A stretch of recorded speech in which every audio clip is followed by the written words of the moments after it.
Bonjour à tous. Bonjour, bonjour. On va patienter tout petit peu le temps que tout le monde arrive avant de démarrer. Bienvenue, merci de vous être connectés.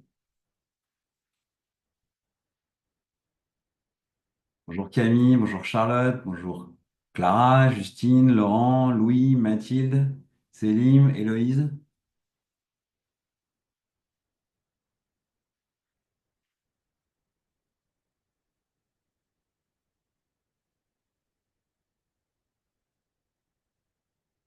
Donc vous avez vu qu'on a coupé tous vos micros, vos caméras évidemment par défaut dans la réunion. Et puis l'idée, c'est qu'effectivement, on peut discuter dans le chat. Vous pouvez poser des questions. Alors, je ne pourrais pas nécessairement répondre en live à toutes les questions, mais on les garde aussi pour la fin. On fera une petite synthèse des questions, voilà, et on y répondra en fin de séance. On va encore un petit peu patienter. Voilà. Et en plus, on a Gédours qui est là, donc notre mascotte qui peut vous répondre également.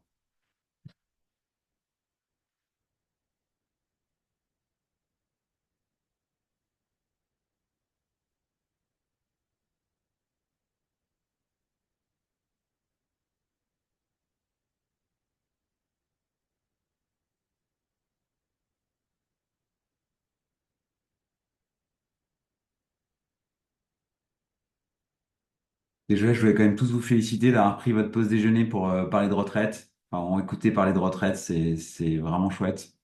C'est un sujet ultra important et complexe, qu'on connaît mal, et c'est bien de faire l'effort, de s'y intéresser. Je pense que c'est une vraie prise de conscience utile. Et effectivement, on enregistre le webinar et on le rendra disponible ultérieurement en streaming, Justine, en espérant que tu ne nous quittes pas tout de suite quand même. Mais voilà.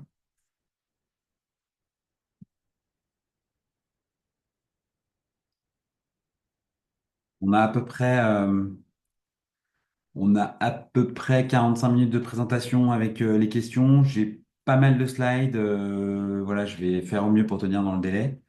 Euh, mais, euh, mais voilà, au pire, ce sera disponible jusqu'au bout. Merci, Justine. Est-ce qu'on attend encore une petite minute, Gédors? Est-ce que ça te convient?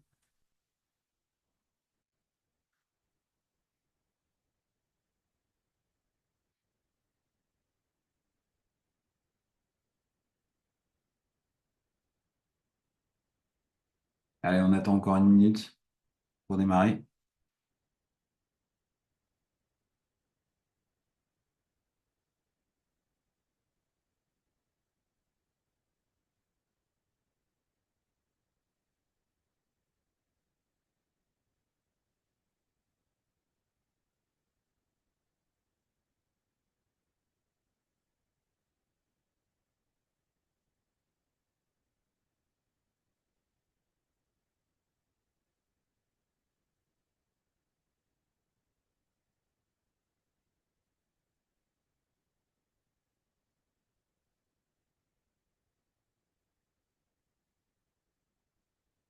Allez, c'est parti, on va pas tarder. La minute la plus longue du monde quand on parle pas et qu'on l'attend. C'est parti. Bonjour à tous, je suis Julien Jacquemin, je suis le président et le cofondateur de Gédéon. Et je vous présente aujourd'hui cette masterclass sur le sujet de la retraite des indépendants qu'on a assez volontairement appelé de manière subtile Indé aujourd'hui, fauché demain, histoire de faire un peu réagir, évidemment. Le principe de cette masterclass, c'est de vous donner un peu les clés pour comprendre où on est la retraite des indépendants, qu'est-ce qu'on peut faire pour l'améliorer, et de vous parler un peu de tout ça. Je suis actuaire de formation, c'est-à-dire que j'ai fait des maths dans la finance et l'assurance, voilà, et ça fait 20 ans que je travaille sur la retraite, 25 ans même, sur la retraite des entreprises et des salariés et des indépendants, etc., etc. Voilà, le sujet de la retraite, on le connaît plutôt bien chez Gédéon, et on a essayé de vous partager tout ça en vous donnant un petit panorama de ce sujet-là. Euh, Généralement, il y a une théorie sur la retraite qui explique qu'on a on a trois ou quatre piliers de retraite. Un premier pilier qui est généralement un pilier de régime public, Un deuxième pilier qui est un régime d'entreprise, souvent quand on est pour les salariés. Troisième pilier qui est de l'épargne complémentaire et quatrième pilier de l'épargne individuelle. Voilà. Parfois, le troisième et le quatrième pilier sont dans le même lot. Et si on applique ça à la retraite en France, en fait, on a de la retraite par répartition majoritairement, et c'est celle que vous connaissez, c'est notre retraite publique. Donc c'est le régime de base, alors l'assurance retraite pour les salariés, les TNS, etc. Et puis d'autres régimes en fonction en fonction des cas, des carrières. Et puis après, le deuxième pilier, qui est quasiment un premier pilier, puisqu'il est obligatoire partout, c'est la retraite complémentaire, donc Agirc-Arrco pour les salariés, RCI pour les indépendants, etc., etc. Et puis après, donc ça, c'est tout ce qu'on vous oblige finalement à faire quand vous êtes salarié ou quand vous cotisez en tant qu'indépendant. Et puis après, vous avez au-dessus les piliers de vos efforts. Alors ces efforts, ils peuvent être faits dans l'entreprise, que ce soit pour l'entrepreneur individuel ou pour des salariés. Et puis, il peut être fait à titre facultatif. Donc, c'est de l'épargne par capitalisation cette fois-ci. Ça peut même prendre la forme d'immobilier ou autre. Voilà. Donc ça, c'est vraiment la théorie. Il faut avoir en tête qu'en France, le pilier par répartition, enfin les deux premiers piliers, sont très gros, beaucoup trop important par rapport à beaucoup de pays. Et c'est ça qui fait qu'on a sous-estimé l'importance des piliers par capitalisation et qu'on se pose aujourd'hui beaucoup de questions sur ces thématiques-là. Je vous ai mis cette petite slide que j'adore parce qu'elle montre qu'il y a 42 régimes de retraite obligatoires en France. Et en fonction de votre statut, alors salarié, fonctionnaire, non salarié, et après, au sein de chacun des statuts, bah, il y a plusieurs différents cas, et ben, vous n'avez pas les mêmes régimes de retraite de base ou de retraite complémentaire. À titre d'exemple, les artisans, commerçants, professions libérales non réglementées sont gérés la sécurité sociale des indépendants, donc qui aujourd'hui est le même régime de base que les salariés, et puis le régime complémentaire des indépendants. Les exploitants agricoles qui sont aussi non salariés, bah, eux, ils sont à la MSA. Les professions libérales sont à la CNAVPL. Et dans la CNAVPL, ben, les vétérinaires sont avec les vétérinaires, les médecins sont avec les médecins, etc., etc., etc. Vous avez même un régime spécifique pour les membres des cultes. Voilà, et c'est donc, je dis ça en rigolant, mais c'est très important de comprendre que c'est pas anormal d'être perdu dans la retraite française, surtout quand on change de statut et qu'on était, par exemple, salarié, qu'on devient indépendant. Voilà, c'est assez courant, mais il y a tellement de régimes qu'on a tendance à ne rien comprendre. Petite stat intéressante, vous avez 33% des nouveaux retraités qui perçoivent plusieurs pensions, c'est-à-dire de deux régimes différents, hein. Je ne parle pas de base et complémentaire, je parle bien de deux retraites de base différentes. Et 45% qui sont polyaffiliés. Alors ça veut dire qu'ils ont cotisé dans des régimes différents, mais qu'à la fin, certaines rentes, quand elles sont trop petites, sont regroupées avec leur rente principale. Il faut quand même avoir en tête qu'un tiers des cas, et clairement les indépendants, à mon avis, en font partie, surtout s'ils ont été salariés auparavant, perçoivent différents types de pensions. Voilà. Alors, aujourd'hui, pour faire simple, quel que soit finalement votre statut, que vous soyez indépendant libéral ou libéral non réglementé ou tout simplement auto-entrepreneur, enfin micro-entrepreneur, vous avez une retraite publique qui est une retraite de base plus une retraite complémentaire. Dans la plupart des cas qui nous intéressent, le régime de base, c'est celui de l'assurance retraite. Et c'est un régime qui fonctionne aussi pour les salariés. C'est le même régime que pour la retraite de base des salariés. Il faut avoir en tête que c'est un régime qui ne concerne que la rémunération jusqu'à, en gros, la tranche A du plafond de sécurité sociale, donc environ 45 000 euros. Donc, c'est votre retraite sur vos cotisations jusqu'à 45 000 euros de revenus. J'en reparlerai après, mais pour les micro-entrepreneurs, c'est un calcul un peu différent. Voilà, donc c'est vraiment la retraite de base. La retraite, à part la retraite de la fonction publique, qui est sûrement le régime le plus large de France. Et voilà. Et ce calcul-là, il est assez compliqué. En fait, on fait un revenu annuel moyen sur 25 ans, mais les 25 meilleures tranches A revalorisées, donc sachant que le plafond de sécu évolue tous les ans, etc. Bon, donc il y a un calcul de revenu moyen plafonné. Après, il y a un taux, et puis après, il y a une histoire de validation de trimestre. Alors, le taux, c'est si vous avez le taux plein, je pense que vous avez déjà entendu cette expression, le taux, c'est 50%. Donc, en gros, on prend votre revenu moyen, on vous en donne 50%. Et puis après, il y a un prorata de trimestre qui est opéré. Ça, c'est s'il y a un partage notamment entre plusieurs régimes. Enfin, voilà. Donc, pour quelqu'un qui aurait cotisé toute sa vie au plafond de sécurité sociale et qui partirait avec le taux plein, donc le nombre de trimestres attendus, c'est-à-dire par exemple 172 trimestres et après 64 ans pour les personnes nées en 1968, cette retraite-là, elle représente à peu près euh, 21 22 000 euros par an. Voilà. Mais attention, pour l'obtenir, il faut avoir 25 années de cotisation au niveau du plafond de sécurité sociale. Voilà. Et ça, c'est un point qui est assez compliqué à obtenir, par exemple, pour les micro-entrepreneurs, puisque la façon dont se calcule la retraite des micro-entrepreneurs, en tout cas les cotisations, fait que, puisqu'on déclare en tant que micro-entrepreneur un chiffre d'affaires et pas un revenu, et on cotise sur un chiffre d'affaires, finalement, les calculs amènent à peu près à ce que le revenu soit équivalent à la moitié du chiffre d'affaires. Je m'explique. Vous avez déclaré 60 000 euros en tant que micro-entrepreneur cette année. Vous avez cotisé sur cette base-là. Les cotisations, alors je peux vous les donner, ça fait 12 720 euros si vous avez fait de la prestation de service voilà, en micro. Et là-dessus, la partie retraite représente 5 300 euros de cotisation. Et bien ça, en fait, le revenu de ces 60 000 euros de chiffre d'affaires, le revenu qui va être retenu dans votre carrière de 25 ans, là, ce sera la moitié. C'est-à-dire qu'en gros, ça correspond à une année à 30 000 euros de revenus dans votre carrière de retraite. Et 30 000 euros de revenus, eh bien, ça n'est que les deux tiers du plafond de sécurité sociale. Et donc, si vous faisiez ça tous les ans, ce qui est pas si mal, hein, 60 000 euros d'auto-entrepreneur tous les ans, et ben à la fin, les 22 000 euros dont je viens de vous parler, vous n'en avez que les deux tiers sur l'année. Voilà. Donc, il faut avoir en tête que c'est un régime qui est commun à tout le monde, mais les cotisations sont pas les mêmes en fonction des statuts, notamment dans la micro-entreprise, on cotise moins, et donc on a moins de retraite sur ce régime.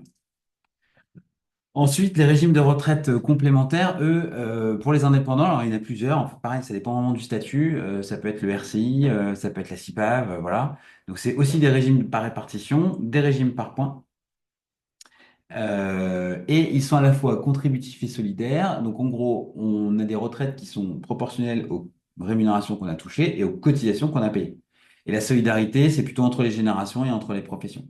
Là-dessus, vous payez vos cotises tous les mois. Ces cotises sont converties en points qui alimentent un stock de points. Et au moment de partir à la retraite, on prend votre stock de points et on le transforme en rente. Donc, c'est plus simple à comprendre et de savoir où vous en êtes sur ces régimes complémentaires que sur le régime de base. Je vais répondre à la question de Nicolas, tant qu'à faire, sur la retraite de base.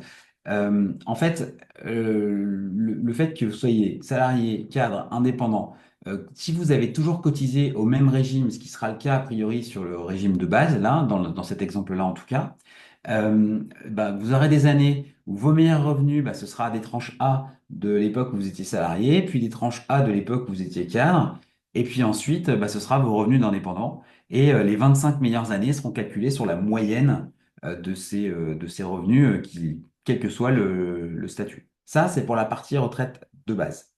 Pour la partie retraite complémentaire, vous aurez acquis des points de retraite complémentaire dans un régime Arco-Agir en tant que salarié ou cadre. Donc ça vous fera des points. Et puis, vous aurez acquis des points RCI en tant qu'indépendant.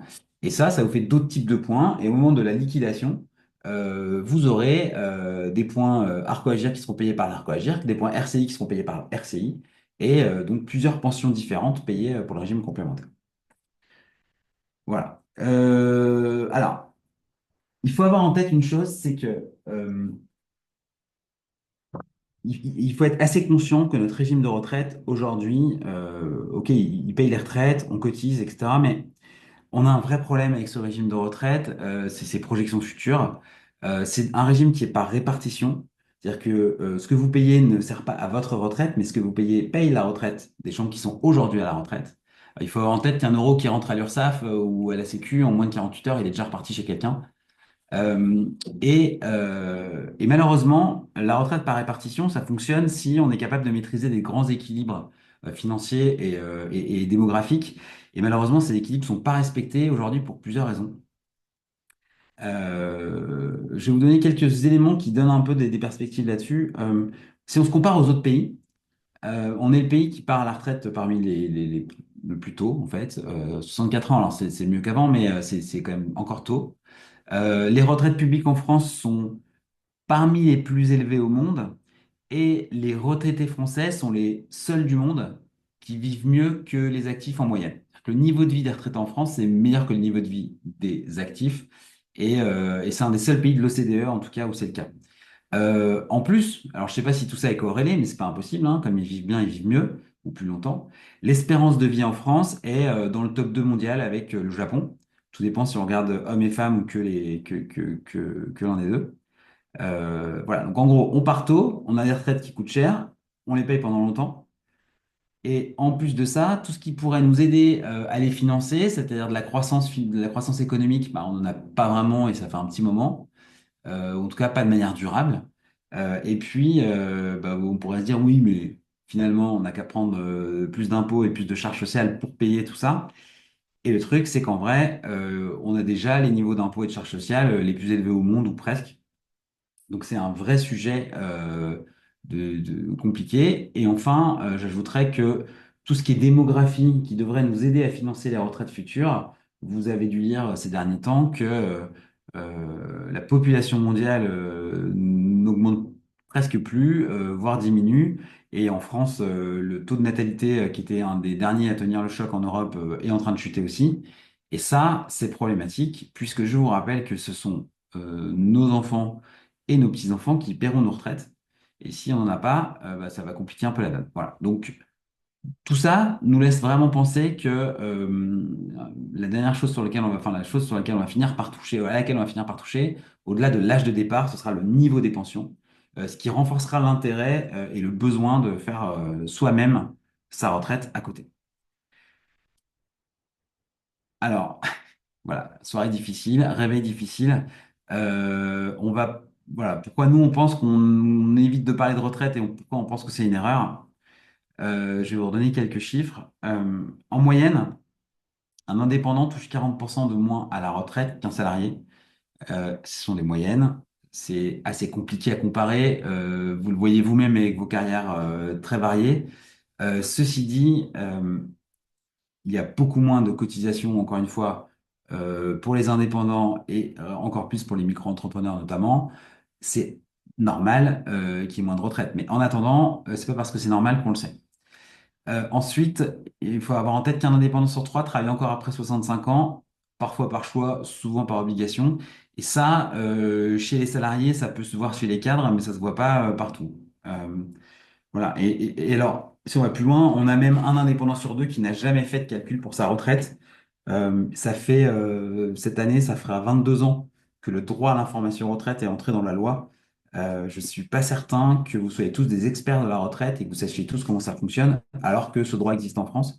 Faut que vous ayez en tête que la retraite, c'est 14% des dépenses, enfin, c'est 14% du PIB qui est dépensé chaque année pour nos retraites en France. C'est 25% de la dépense publique. C'est le plus gros poste de dépense publique de l'État. C'est deux ou trois fois plus que l'éducation nationale. Enfin, c'est des chiffres qui sont complètement hallucinants. Et on n'y comprend rien, on ne maîtrise rien. Voilà, donc nous, c'est vraiment là-dessus qu'on se bat, à la fois l'information et la solution. Je vous ai mis ici un petit comparatif entre salariés et indépendants. Bah, le salarié cotise déjà sur un salaire qui est fixe et qui est prévisible, hein. C'est l'intérêt du droit social et du CDI et autres avantages qu'on a négociés de haute lutte en France pendant des années. Là où effectivement, bah, l'indépendant, il bénéficie pas de tout ça, il a la liberté mais il a le risque, et donc il cotise sur des revenus variables et imprévisibles. Le salarié, il a un employeur qui cotise pour lui et qui paye environ un peu plus de 50% des cotisations. Là où l'indépendant, bah, il va cotiser tout seul pour lui-même et 100% à sa charge. Et il va cotiser tout seul pour lui-même avec des taux qui vont être même différents de ceux appliqués pour les salariés. Euh, un salarié aura systématiquement un régime de retraite complémentaire, c'est automatique et obligatoire depuis les années 70. Côté indépendant, c'est beaucoup plus faible, c'est en train d'être un petit peu renforcé, mais la retraite complémentaire est quand même beaucoup plus faible. Pour l'instant, les taux de cotisation sont environ deux fois moindres sur les micro-entrepreneurs, par exemple, sur la tranche A, et beaucoup plus sur les rémunérations plus élevées. Voilà. Et puis enfin, un salarié, aujourd'hui, beaucoup d'entreprises ont en tête que on a un problème de retraite et qu'il faut mettre en place des dispositifs par capitalisation en complément. Et en fait, ils profitent aussi de ces dispositifs-là avec de l'épargne salariale, avec un PER d'entreprise ou ce genre de choses. Et l'entreprise fait d'autres efforts en plus de ceux qu'elle fait déjà pour aider le salarié à avoir une meilleure retraite potentielle. L'indépendant, eh ben, lui, il a moins de cotisations, donc il a moins de retraite. Ici, je vous ai mis une petite copie d'écran de notre simulateur. L'idée, c'est qu'on a construit un simulateur qui va se connecter à vos comptes Info Retraite. Info Retraite, c'est un site public qui récapitule votre carrière. Et donc, on se connecte à votre Info Retraite, on récupère avec vous et une seule fois les données de votre compte et on vous fait des simulations de projection de votre carrière pour vous montrer ce que vous pourrez avoir, à quel âge, avec quel taux de remplacement, etc., etc. Donc là, c'est un exemple. C'est une personne qui a de l'assurance retraite, donc ça veut dire qu'elle cotise aujourd'hui, euh, ça soit en indépendant, soit en salarié. Elle a de la GIR-Carco, donc ça, elle a été potentiellement salariée. Et puis il y a aussi du RCI, donc ça, c'est le salaire d'indépendant qui donne les points complémentaires RCI. Voilà. Donc on a, oui, le simulateur fait mal. Après, il faut avoir en tête que le simulateur, il projette des périodes qu'on connaît, ok? Donc, vous avez changé de boulot l'année dernière.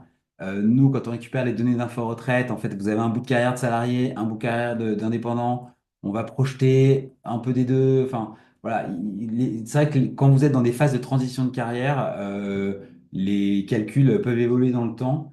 Voilà. Mais il faut avoir en tête quand même que en fait, le statut d'indépendant et en particulier de micro-entrepreneur, vous avez l'impression de cotiser beaucoup. En vérité, vous cotisez relativement peu par rapport à quelqu'un qui serait salarié et en tenant compte de la cotisation de son employeur. Et donc, vous avez vraiment, vraiment moins de retraite. Il faut l'avoir en tête. Voilà. Ceci dit, pas d'inquiétude.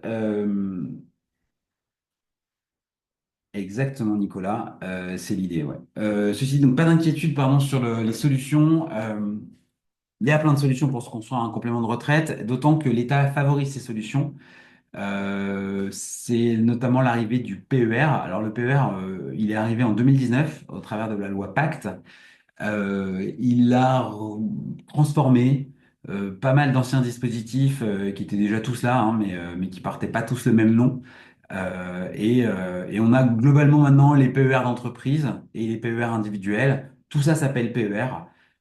Et tout ça est fait de la même façon avec trois compartiments.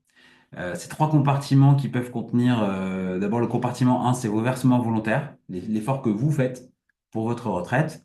Le compartiment 2, c'est de l'épargne salariale et de l'épargne-temps que vous pouvez verser dedans si vous en avez, si vous en avez eu dans le passé, etc. Et puis le compartiment 3, c'est les cotisations qui viennent du bulletin de paye. Ça, c'est quand on est dans un PER d'entreprise. Ceci dit, tous les PER peuvent être transférés entre eux. C'est vraiment l'idée. Donc, si vous avez été dans une entreprise où vous aviez des cotisations de l'entreprise, des cotisations obligatoires, eh ben, vous pouvez transférer cet ancien PER d'entreprise dans votre nouveau PER individuel, par exemple. Et donc, votre PER individuel aura du compartiment 3, mais qui ne sera pas alimenté par des nouvelles cotisations, puisqu'il n'y a plus de salariés. Voilà. Là, je vous ai remis un peu le schéma de fonctionnement du PER. Donc, dans le compartiment 1, vous faites des versements volontaires que vous choisissez, pardon, de déduire fiscalement ou pas. Vous n'êtes pas obligé si vous ne payez pas d'impôt. Et puis, ça capitalise dans votre compte individuel de retraite, voilà, toute votre vie, en fonction des placements que vous choisissez, etc., etc. Et en restitution, ça sort d'abord en capital, c'est le choix par défaut pour le compartiment 1. Ça peut aussi sortir en rente viagère. Ça peut aussi sortir en capital fractionné, payé en plusieurs fois. Il y a beaucoup de variantes. Voilà. Pareil pour le compartiment 2, ça peut sortir en capital ou rente. Et puis le compartiment 3, qui donc lui vient des cotisations du bulletin de paye d'entreprise qui en met en place. Celui-ci ne sort qu'en rente viagère. Alors, on est aussi sur de l'épargne qui est bloquée, évidemment, puisqu'on parle de retraite. Ah, une rente viagère, concrètement, qu'est-ce que c'est? Alors, une rente viagère, c'est une rente qu'on vous paye tous les trimestres, ou tous les mois, mais plutôt tous les trimestres, et qui s'arrête au moment où vous décédez. C'est ça le terme viager. Donc, en gros, vous liquidez votre retraite, on calcule votre espérance de vie, on vous paye cette retraite sur tous les trimestres, et le jour où vous êtes décédé, ben, on arrête de la payer. Vous pouvez avoir pris des options qui vous permettent de couvrir votre conjoint. Donc, par exemple, quand je décède, je veux que mon conjoint récupère 60%. Ça s'appelle la réversion. Vous pouvez aussi décider de prendre des annuités garanties. Si je décède avant 10 ans, le reste des 10 premières années est garanti.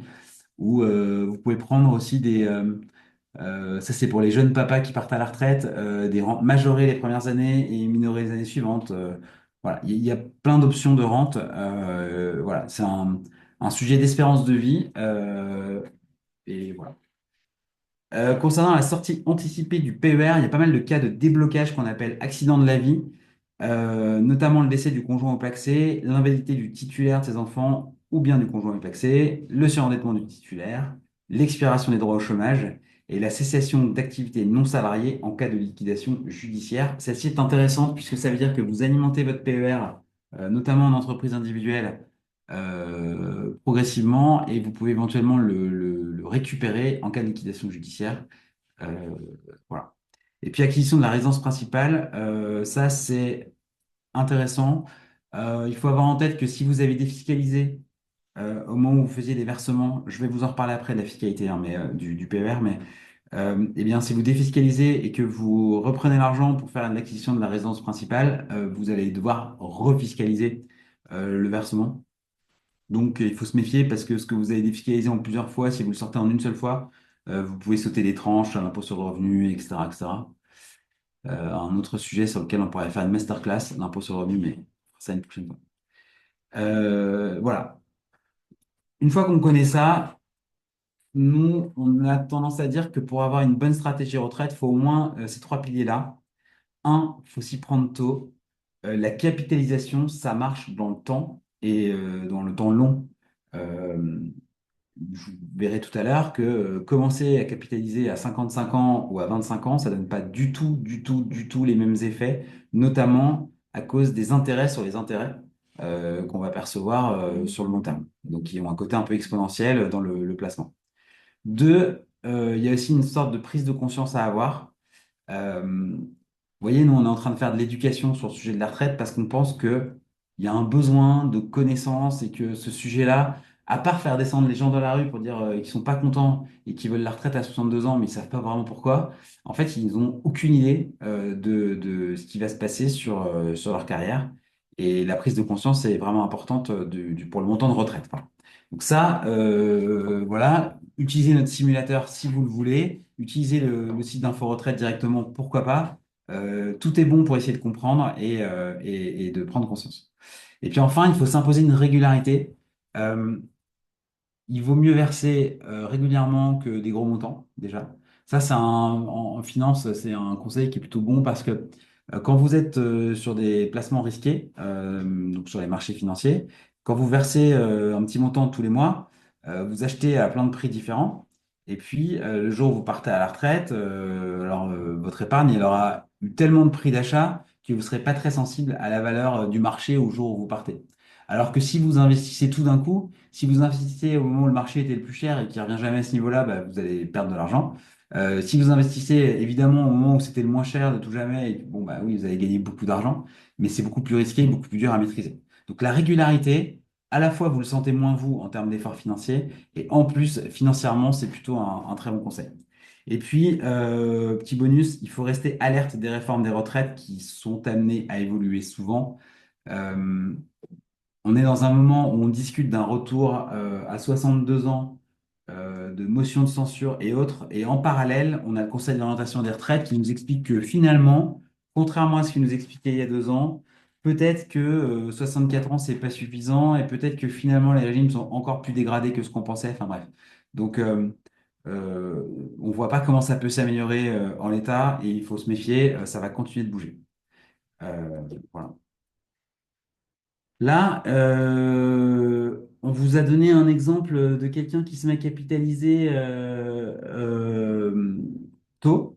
Alors, c'est pas, c'est voilà. Enfin, en gros, tous les 10 ans, vous allez avoir un effet hyper important sur les montants obtenus en capital. Donc, imaginons que vous commencez à placer 120 euros par mois à 30 ans. On a mis un taux alors de 8% de rendement potentiel, qui est un taux important, mais qui a un intérêt, c'est de vous montrer quand même la progression des chiffres par rapport à l'âge.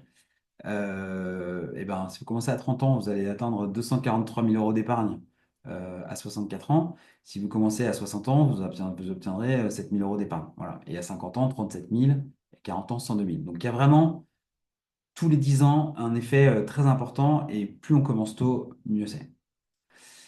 Euh, Ensuite, le côté revenu variable, bah, c'est peut-être ça qui doit vous inciter aussi à faire des versements. Euh, Oran, c'est exactement ce que je viens de dire. En fait, pour moi, plus on met de l'argent tôt, même si on en met un petit peu pour commencer et qu'on en met plus plus tard, c'est l'argent qui, à la fin, aura le plus gagné d'intérêt puisqu'il aura été le plus longtemps placé. Donc ça vaut effectivement le coup de commencer tôt. Et voilà. Surtout quand on a une carrière qui démarre, qu'on commence à payer de l'impôt sur le revenu et qu'on va voir après, les versements qu'on fait sont déductibles du revenu imposable. Là, on a un exemple d'une quelqu'un qui gagne 1900 euros par mois de CA, donc en INDEP en 2022, 3500 de CA en 2023, et puis il y a des projections plus élevées en 2025, et qui ajuste son versement mensuel sur son PER à ce qu'elle est capable de faire, Marion.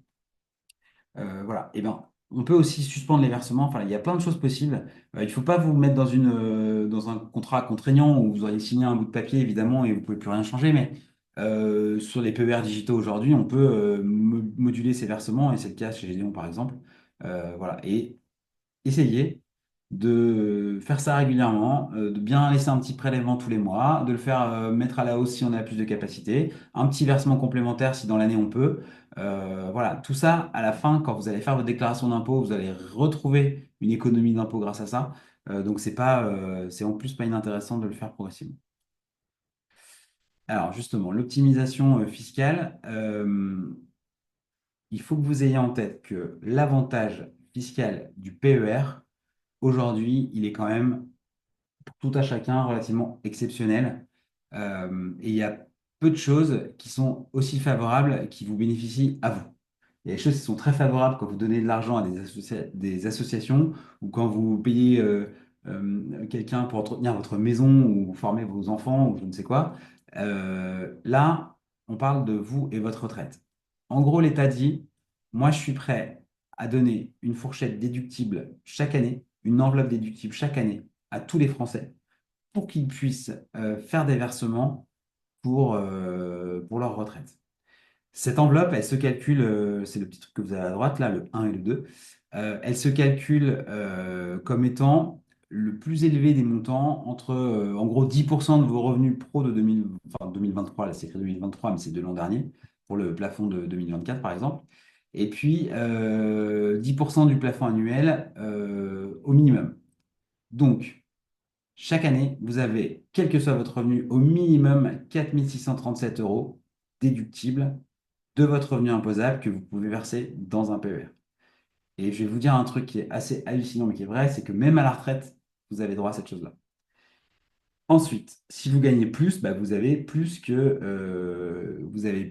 les 4 137. C'est plafonné à 37 000 euros. En plus, cette enveloppe se reporte sur plusieurs années. Si vous ne l'avez pas utilisé, vous avez sur votre avis d'imposition à l'intérieur, vous verrez une enveloppe pour l'épargne retraite. Et on voit le report des années précédentes, plus la nouvelle enveloppe qui s'ajoute. Et donc, on reporte jusqu'à trois plafonds du passé. Ce qui fait qu'en fait, vous pouvez verser en 4 fois 600 euros, en gros, en simplifiant, en une fois, et ce sera déductible de votre revenu imposable. Vous pouvez également mutualiser cette enveloppe avec votre conjoint. Il y a une case à cocher pour ça, pour cumuler ensemble les déductions. Voilà. Donc les versements vont se déduire du revenu imposable dans la limite de cette enveloppe. Donc, par exemple, je suis dans le cas numéro 2, j'avais 4 637 euros d'enveloppe cette année. Je verse 4 000 euros dans mon PER. Et bien, ces 4 000 € vont venir diminuer mon revenu imposable de l'impôt. Et donc, je vais économiser le taux marginal d'imposition, qui est le taux de ma tranche la plus élevée, fois le montant de 4 000 € que je viens de verser. Imaginons que ce soit 30%, bah, je vais économiser 1 200 € d'impôt grâce à cette opération. Donc, je verse 4 000 € dans mon PER qui servent quand même à financer ma retraite future, hein, ou à me couvrir d'accidents de la vie, comme je vous l'ai expliqué tout à l'heure. Et j'économise tout de suite 1 200 € d'impôt sur le revenu en faisant ce versement. Pour les TNS, il y a une deuxième enveloppe qui est l'enveloppe Madelin, qui, elle, est liée à des versements réalisés à titre professionnel, c'est-à-dire par l'entreprise, donc le URL ou la SARL dont le gérant est majoritaire, par exemple. Voilà. Et l'enveloppe Madelin, elle ressemble assez fort à l'enveloppe dont on vient de parler, sauf qu'elle a une deuxième tranche qui se rajoute de 15% des bénéfices entre une fois et 8 fois le plafond de sécurité sociale. Euh, donc, pour des personnes en entreprise individuelle, entrepreneurs individuels qui gagnent des gros bénéfices, là, pour le coup, c'est très intéressant puisqu'il y a ce morceau d'enveloppe supplémentaire de 15%. Par contre, il n'y a pas de report de plafond sur le Madelin. Et les gens qui sont dans ce statut-là peuvent utiliser les deux enveloppes. Donc, ça vaut le coup de le faire avec son comptable souvent. Nous, typiquement, dans notre plateforme, on admet les versements réalisés sur deux RIB différents, deux mandats de prélèvement différents. Un mandat pro, un mandat perso. Et on suit séparément les versements réalisés à titre pro et à titre perso pour la fiscalité, pour faciliter les choses. Par exemple, là, j'ai mis le cas d'une personne qui a 40 000 € de chiffre d'affaires en micro. Il verse sur son PER, j'ai mis 80 € par mois. Alors, c'est pendant 30 ans, mais là, le calcul d'économie d'impôt est la première année. Il va économiser 288 € d'impôt, 288 € pardon, d'impôt, ouais. Et à la fin, un capital cumulé potentiel au bout de 30 ans de 94 000 €.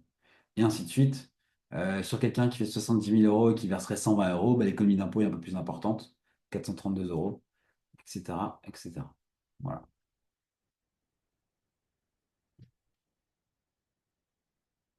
Donc, si on regarde un peu le plan d'action sur mesure pour commencer dès aujourd'hui à s'occuper de sa retraite, euh, moi, je pense que ça dépend pas de votre chiffre d'affaires, ça dépend de votre volonté, ça dépend de votre prise de conscience. Donc, il faut faire le point sur la situation actuelle, savoir où vous en êtes, savoir vos perspectives de retraite, etc., savoir si vous y intéressez, savoir si votre statut est définitif ou pas. Euh, on n'a pas la même retraite quand on est micro-entrepreneur, quand on est entrepreneur individuel, quand on est dirigeant de SAS, quand on est salarié, quand on est fonctionnaire, quand on est curé. Voilà, enfin, il y a vraiment un point à faire là-dessus. Ensuite, se définir un objectif. Euh, Qu'est-ce qu'on veut, combien on veut améliorer sa retraite, etc. Choisir à ce moment-là un rythme et des montants, et puis automatiser pour ne plus y penser. Vous avez plein de prélèvements de Netflix ou autres qui tombent tous les mois, qui seraient sûrement beaucoup mieux utilisés pour payer votre retraite, mais c'est un peu l'idée. Euh, Nous, comment on peut vous aider dans tout ça? Alors, on vous a mis ici quelques copies d'écran de notre plateforme en version mobile. En gros, le PER qu'on a créé est 100% digital. Vous pouvez le souscrire en self-care depuis notre site internet. On vous propose aussi un simulateur, ou même avant, d'ailleurs, un simulateur de retraite gratuit qui se connecte à Info Retraite et qui récupère votre carrière. Je vous en ai parlé tout à l'heure pour vous pousser des simulations. Et puis après, c'est un PER tout digital éthique, très bien placé en termes de tarifs, avec des placements performants. On est appuyé sur un grand groupe d'assurance paritaire qui s'appelle Malakoff Humanis, qui est une entreprise à mission, qui est une entreprise à but non lucratif. Donc, on n'a pas de rémunération de l'actionnaire dans les fonds euh, par rapport à pas mal d'assureurs et on a un très bon produit. Voilà, et une plateforme très digitale, très souple, qu'on opère intégralement depuis Lyon et Paris, avec une équipe de gestion qui est en interne. On n'est pas une jolie vitrine branchée sur un assureur derrière. Euh, Pas du tout. On est nous-mêmes le gestionnaire administratif. On fait les opérations, c'est nous qui exécutons les prélèvements, etc., etc. Les carnets d'ordre financiers. Voilà. Euh, Je répondrai aux dernières petites questions après. L'idée, c'est de vous faciliter la retraite. Donc la solution est vraiment 100% digitale. Vous épargnez à votre rythme, vous faites vos économies d'impôts, vous anticipez sans vous prendre la tête. Tout ça avec nos PER 100% digital. Conclusion en 4 points. Alors, premier point, ayez en tête que votre retraite sera 2 à 3 fois plus faible que celle d'un salarié. Tout dépend de par quoi vous passez en termes de micro-entreprise ou autre, mais c'est les ordres de grandeur, c'est vraiment important. Plus vous commencez tard, plus ça va vous coûter cher. Si vous commencez à 30 ans ou à 40, c'est pas du tout, du tout, du tout la même retraite après. Le PER n'est pas un piège, c'est flexible. Déjà, les versements sont ajustables. En plus, s'il vous arrive quelque chose, vous pouvez le débloquer. Voilà, donc c'est quand même Il est possible, quand on a vraiment besoin, sur des cas importants, de récupérer l'argent.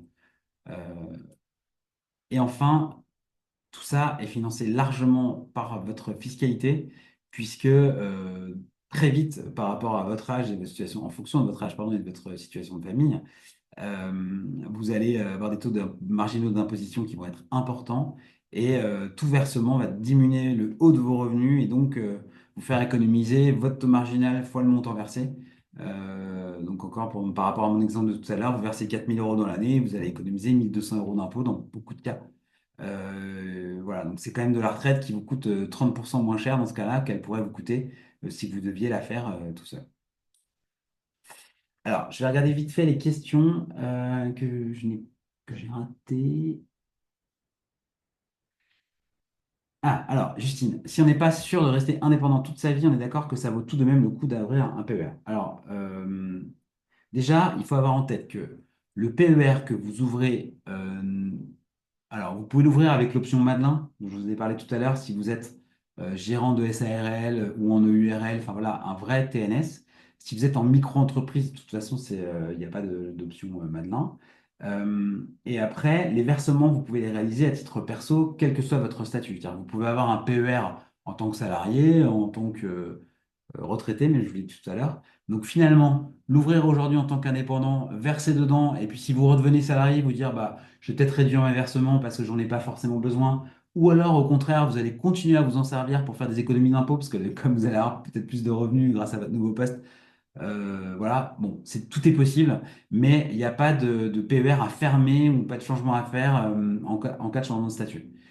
Et ce qui est intéressant aussi, c'est de se dire que le PER de votre période d'indépendant, il va compenser votre période de retraite d'indépendant dans le calcul moyen. Et ce que vous avez mis là-dedans à ce moment-là, bah, ça améliorera un peu votre retraite plus tard par rapport à votre période où vous étiez indép.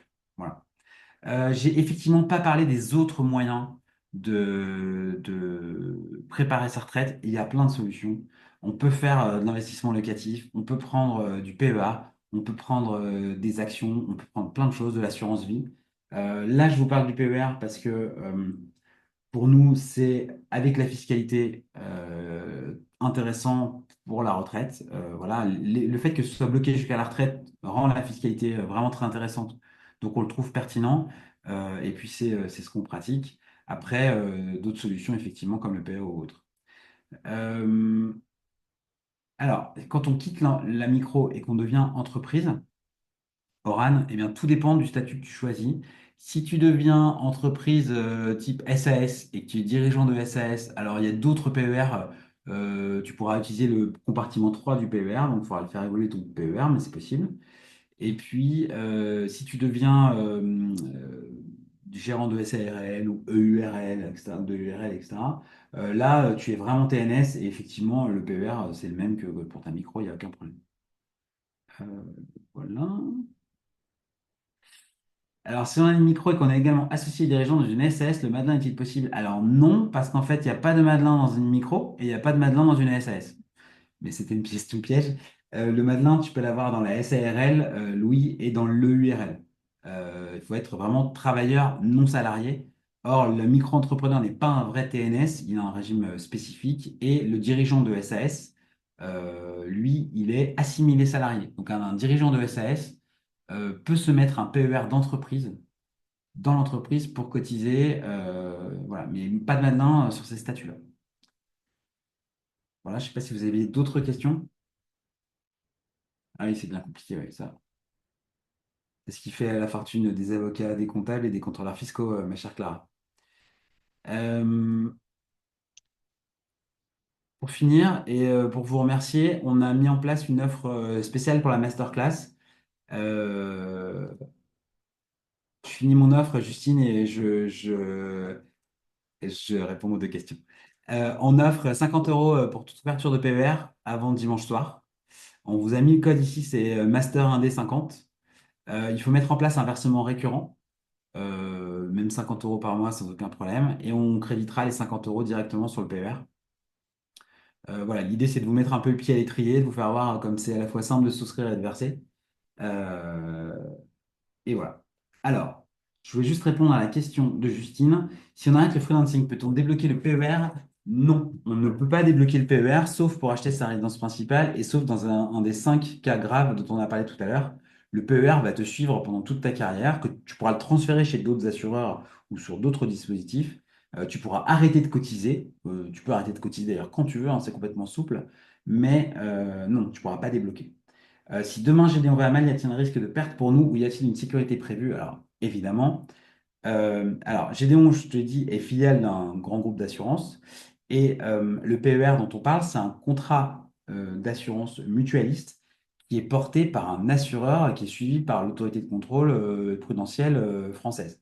Donc nous, Gédéon ne garde aucun argent. Le prélèvement qu'on fait, on le reverse immédiatement à l'assureur qui, lui, stocke les sommes et les sécurise. Donc il n'y a aucun risque de perte d'épargne pour qui que ce soit, quand bien même Gédéon n'existerait plus. Voilà, c'est un point très important. Euh, voilà. Il y a des taux d'intérêt. Alors oui, il y a des taux d'intérêt. Le sans risque, donc le rendement du fonds en euros, est de 4% net en 2024. Et ensuite, les placements financiers sont plutôt des grilles de gestion pilotées. Donc en gros, des placements qui sont de moins en moins risqués plus vous êtes près de la retraite. Au début, on vous fait prendre des risques avec plus d'actions, etc. Et puis à la fin, bah, vous êtes sur le fonds en euros et c'est sécurisé avant que vous partiez. Tout ça répond à des calculs de profil de risque auxquels vous répondez lorsque vous créez votre compte. Donc, est-ce que vous êtes quelqu'un de profil équilibré, prudent, dynamique? Et puis, on vous propose également des gestions de conviction. Est-ce que vous préférez investir environnement, impact, tech? Voilà. Donc, c'est tout ça qui permet de déterminer sur quoi vous êtes ensuite investi. Vous pouvez changer à tout instant, faire des arbitrages, des modifications, c'est très souple. Quels peuvent être les principaux pièges fiscaux que l'on peut rencontrer en tant qu'indé en raison des carences des régimes de retraite obligatoires? Le bac est déjà passé, Célim, pour la question philosophique, on reviendra. Mais moi, je crois qu'il faut avoir en tête une chose en tant qu'indépendant, c'est qu'on ne cotise moins, ça coûte moins cher d'être micro-entrepreneur que d'être salarié. Ça coûte moins cher d'être dirigeant TNS que d'être dirigeant de SAS, par exemple. Et à la fin, c'est la retraite qui fait la différence. Il y a vraiment les mêmes droits en termes de sécu, en termes de plein de choses. Mais par contre, en matière de retraite, ça fait une vraie différence.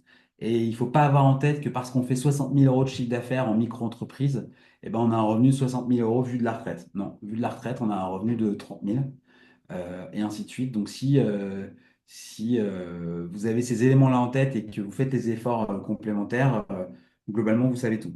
Par contre, comme on dit dans l'armée, c'est du tir sur cible mobile. C'est-à-dire que tant que vous n'êtes pas à la retraite, vous n'êtes pas certain de ce qu'on voudra bien vous donner. Et CF, notre conversation de tout à l'heure, il n'est pas improbable qu'un jour, on nous dise, bah voilà, vos retraites sont 15%, 20% moins chères qu'auparavant, parce que c'est plus soutenable pour l'État français, etc., etc. Voilà. Quel est le pourcentage de Gédéon sur la gestion du PER? Alors, c'est une question qui est compliquée parce qu'il y a plein de pourcentages partout. Ce qu'il faut avoir en tête, c'est qu'on prend aucun frais sur les versements. Euh, voilà, donc chaque euro que vous versez dans votre PER rentre dans votre PER, il n'y a pas de frais sur versement.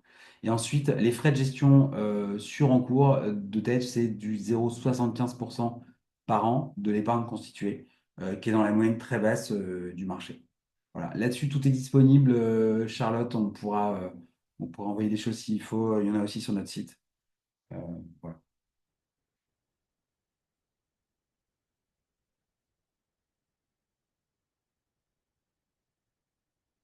Est-ce qu'il vous reste des questions?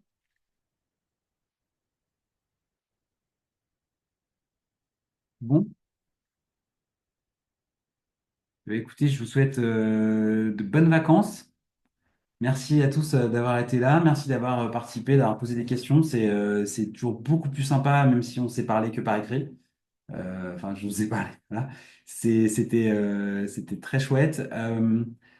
On enverra le replay par email. Et puis merci à tous. Et surtout, j'espère au moins une chose, c'est que vous prendrez au moins votre retraite et votre avenir à partir de demain.